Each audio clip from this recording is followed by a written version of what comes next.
पुण्यामध्ये गुन्हेगारीच्या घटनांना आळा बसताना दिसत नाहीये। आमदार योगेश टिळेकर यांच्या मामाचं अपहरण झालं आणि हत्या करण्यात आली। अत्यंत धक्कादायक ही घटना आहे।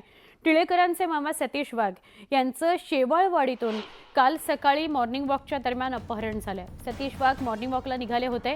चारचाकी गाडीतून आलेल्या चौघांनी त्यांचं अपहरण केलं। त्यांचा मृतदेह संध्याकाळी उशिरा उरळी कांचन इथं सापडला। पोलीस त्याचा शोध घेत होते। योगेश टिळेकर भारतीय जनता पक्षाचे पुण्यातले विधान परिषदेचे आमदार आहेत। सतीश वाघ हे मांजरी परिसरात राहतात।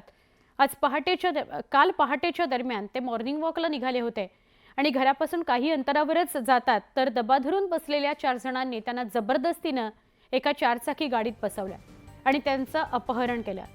काल दुपारपर्यंत त्यांच्या अपहरणासंदर्भातलीच बातमी येत होती, पण रात्री उशिरा उरुळी कांचन हा एक परिसर आहे, उरुळी कांचन इथं त्यांचा मृतदेह सापडला। त्यांची हत्या करून त्यांचा मृतदेह हे करून टाकण्यात आलेला होता, टाकून देण्यात आलेला होता आणि त्यानंतर या सगळ्याचा उलगडा झाला। पण आता 72 तासांहून अधिक काळ उलटलेला आहे आणि अजून कुठलाही मागमूस लागलेला नाही। अपहरण कोणी केलं, हत्या कोणी केली?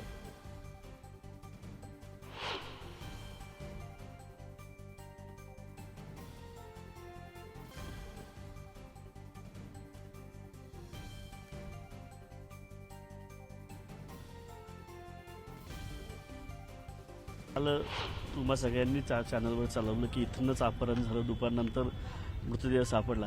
त्यामुळे एवढ्याच बाबतीत चर्चा माझी झालेली आहे।